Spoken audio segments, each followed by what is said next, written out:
I did not realize I was actually going to get under the truck today. Well, that's where half the work goes.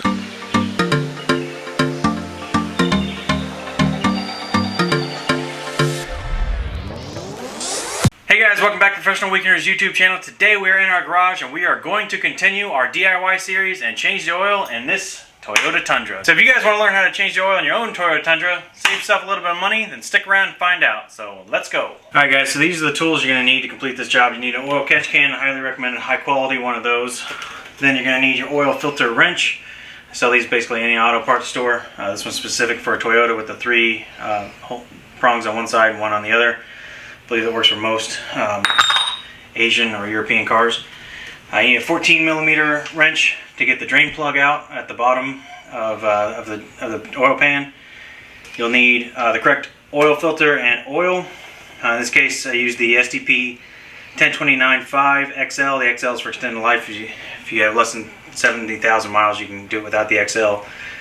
I use the Mobile One full synthetic. In this case, it's a high mileage 0W20 on that. You also need a 1/4 inch ratchet that can be used on the end of your oil filter. So that gets used on the end of your oil filter wrench. So if you have the TRD like I do, you'll need a 12mm socket in order to get the bolts off of the skid plate, and also those are held on with 3 Phillips screws, so you may need a Phillips and a screwdriver. You can use an impact driver or impact wrench if that makes things a little bit easier for you. Otherwise, you can do it all with hand tools. It's not very difficult. And then cardboard. Yeah, some cardboard and paper towels to help clean out. I almost forgot to use a funnel to help put the engine oil in there. Alright, so what we're going to do first is, because this is a TRD off-road edition, it has the off-road plate underneath that's basically preventing our access to the engine and to the oil filter. If you don't have the TRD off-road, you don't have to worry about this bit. But first thing I got to do is remove that off-road skid plate in order to get to the oil drain pan and the filter. So we're going to do that first. I did not realize I was actually going to get under the truck today. Well, that's where half the work goes. Alright, so now here we are underneath the truck. You can see this is the skid plate. It covers up all of the engine, protects it. You know, if you're going off-road, this truck really never goes off-road. It goes beaching. It goes beaching, yeah. So basically we're going to start off, there are 3 Phillips head screws here. We're going to remove those that lock the plate into like this front bumper fascia. And then underneath in these larger holes, there are a couple bolts. There's a 13mm. So we're going to remove those as well. So I've got my impact driver here. This may not be enough heft for the job. I may have to pull out the hand tools, but I should be able to do most of it. Even if I need to just loosen them with the hand tools. Impact driver will make things go a little quicker. So I'm going to start with that, with removing these screws.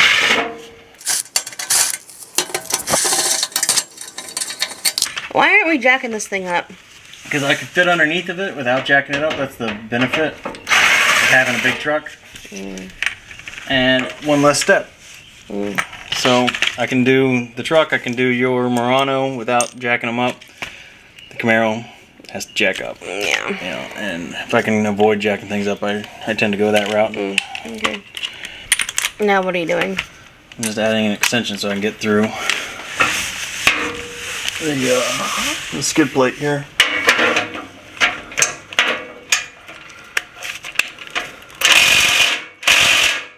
Why is that so loud? Oh my gosh! It's not up for the job. I thought so. It's the problem I've had in the past, so I'm gonna have to break out the hand ratchet to at least get them loosened. Get those loosened up, yeah. And see, once you get them loosened, then we can go back to using the impact driver. See how many of them I find here. I'm getting a lot of armpit. Yeah. So now I understand why you never want to change the oil after we're done driving this thing, because your face is right there by the hot thing. Yeah, exactly. Well, I get it. Hi, elbow. Now that we got it started, we can go back to the impact driver here and see if we can just get them the rest of the way out quickly.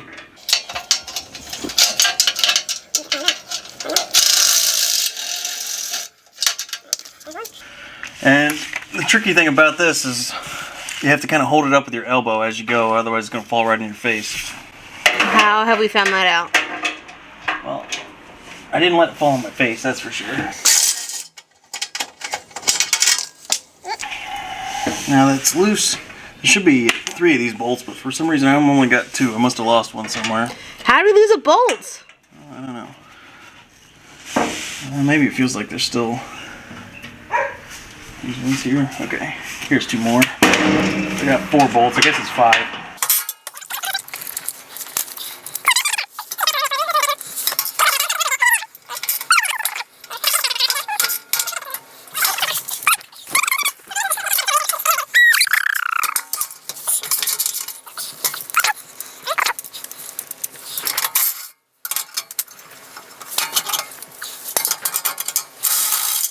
There we go. Now this comes off. Make sure it's unclipped from the front fascia here.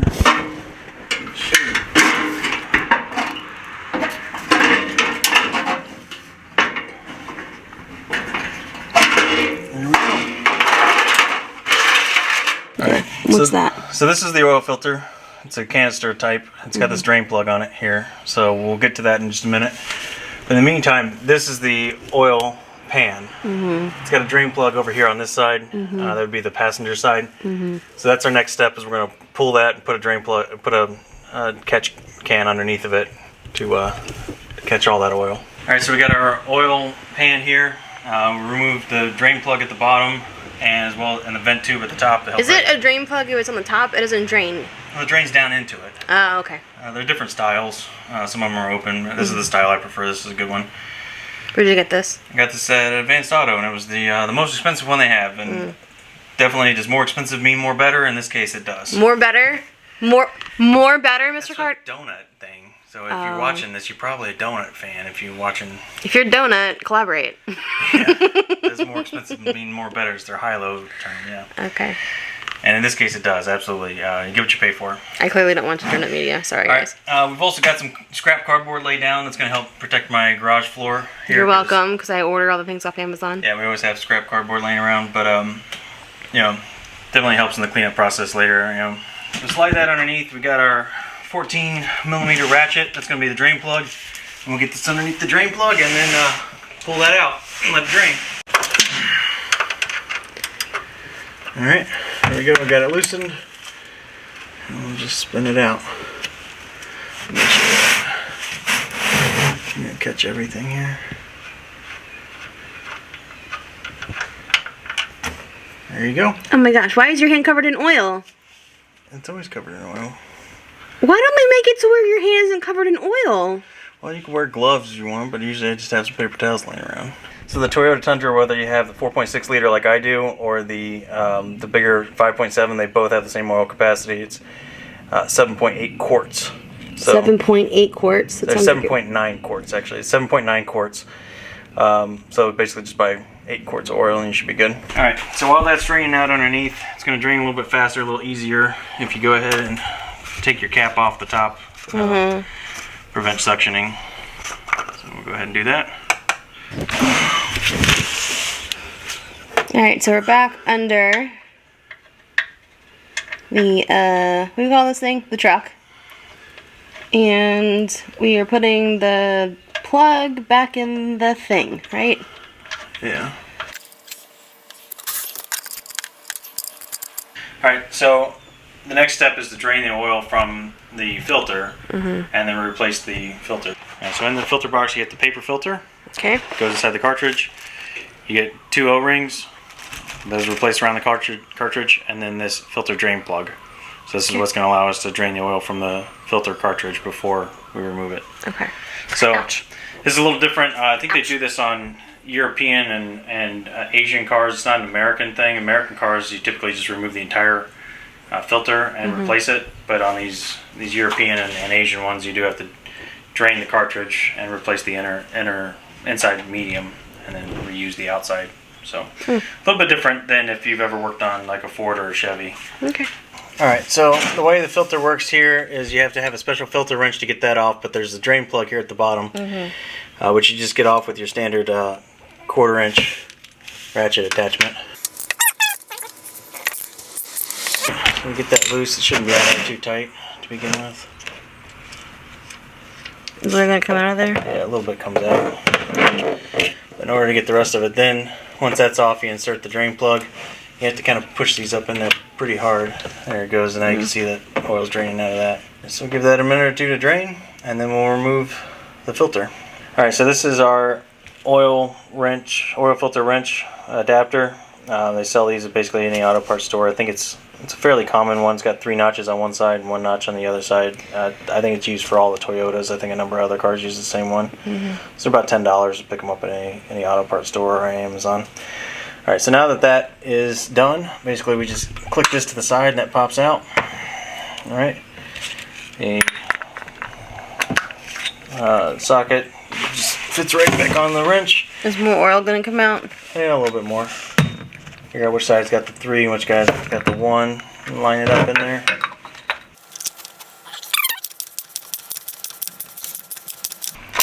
So if you were to take this to like a Jiffy Lube or a place that does oil changes, how much would it cost you to get this done at like a shop?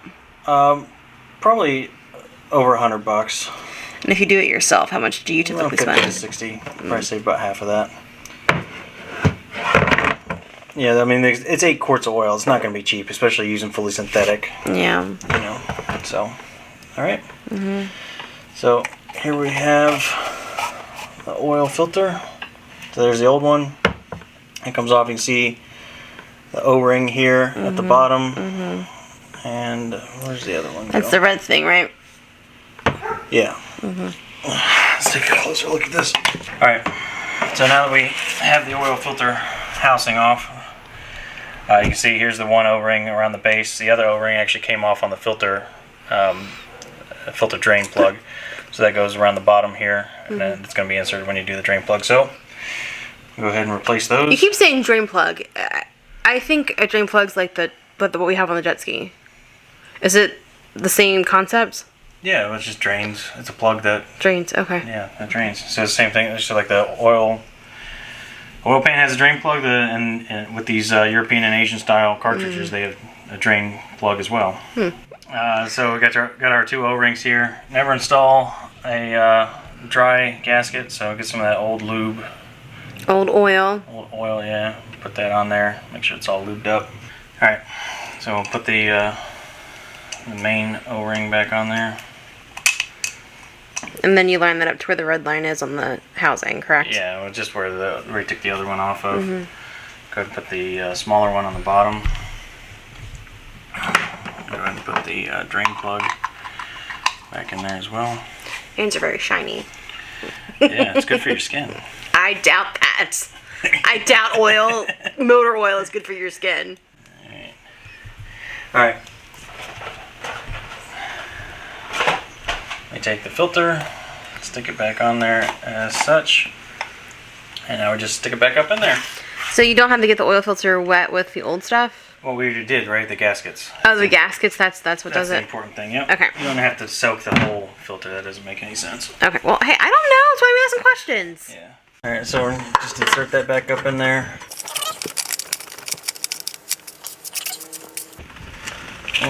We'll grab our filter wrench.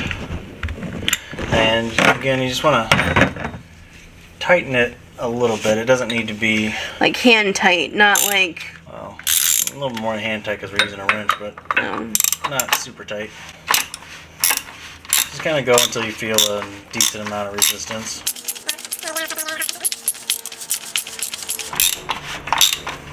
There it goes. See, now it stops, so I'm going to stop right there. Alright, take that off, and then do the same with the drain plug as well. Let's give it up a little bit more. Right there. Alright. So that part is all done. We're going to move on to filling it up. I feel like we're in church. Stand up, sit down, stand up, sit down, stand up, sit down, stand up. And yes, for those of you who are asking, we do have train horns on our truck. However, we are going to upgrade those potentially in a future video. So to make this easier, got a funnel.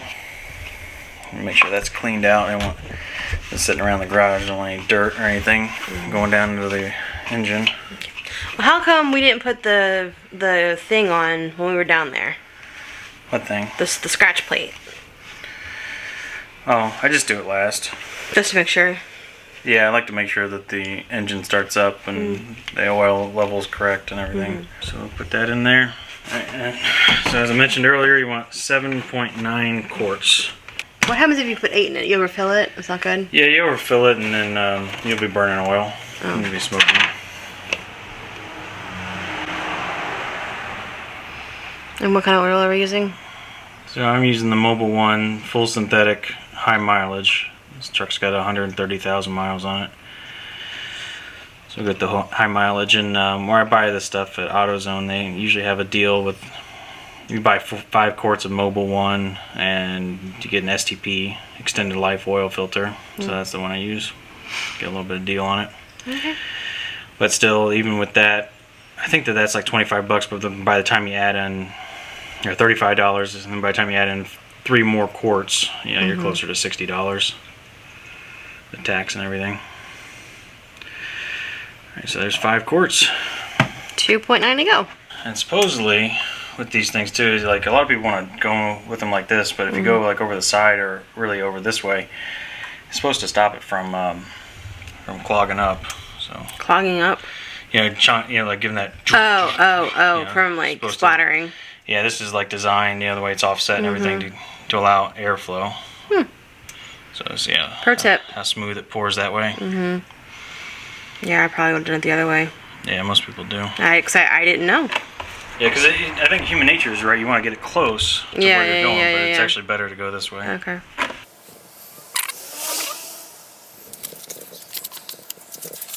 All right. So, how do you measure 0.9 of a thing? Do you just pour out some for the homies? Like, how does that work? Pour out some for the homies. Yeah. So actually, a big reason why I like the Mobil 1 is it comes with a little measuring gauge on the side there. So you can see if this is 1 quart all the way up here. Right, it's got 800, 600, 400, 200.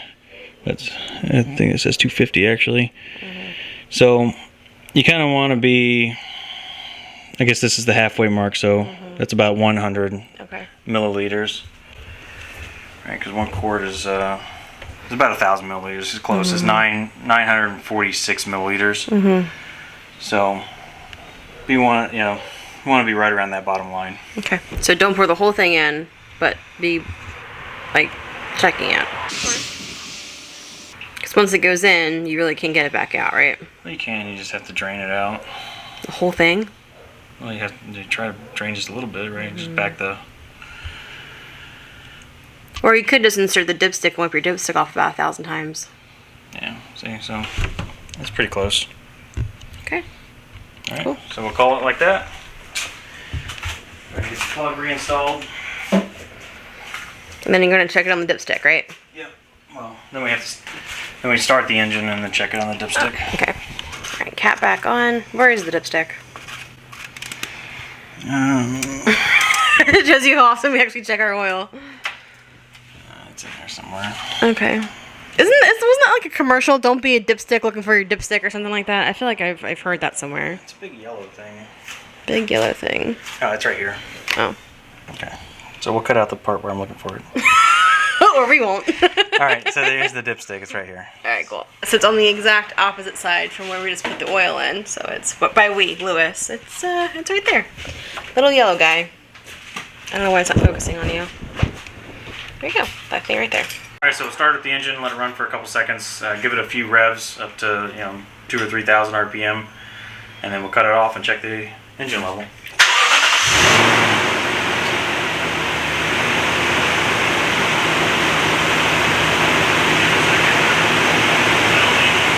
I can't hear you.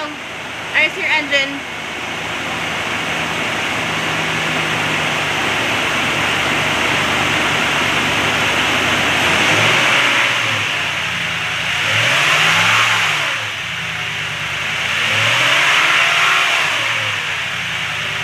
Alright, so the point of that was give it a couple seconds to kind of get that oil moving through and make sure we don't have any warning lights about low oil or anything like that before we rev it and really get it pushing through the engine.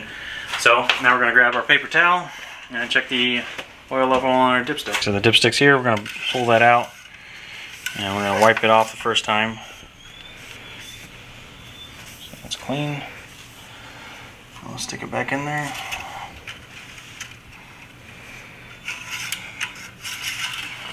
Count to 10 or so.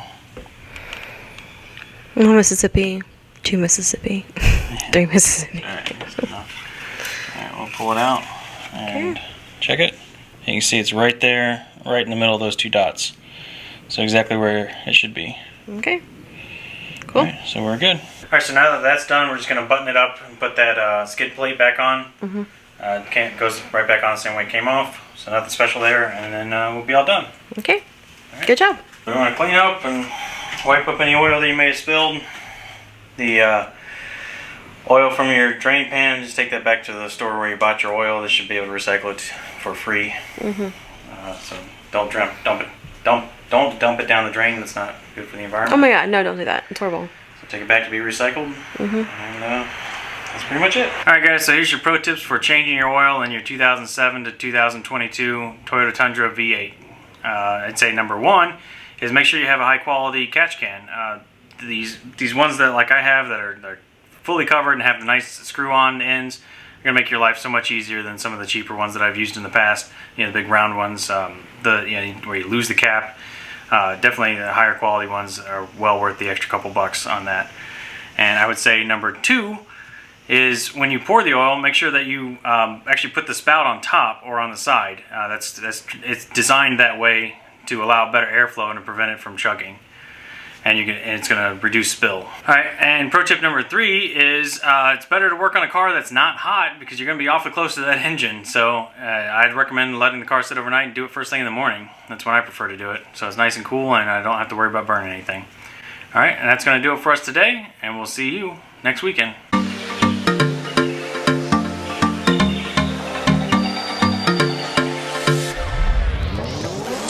Hey guys, welcome back to Professional Weekenders YouTube channel. Today we are in my garage and we're going to continue with our Your DIY. garage? We're in our garage? Yeah, our. We own this together. Alright, well, fine. Yeah, looks good, right? No, you're some right on the very tip of your nose. And on the bridge of your nose too. You got it right here and right You're here. recording this. I am. Well, I'm gonna go take a shower. Are you?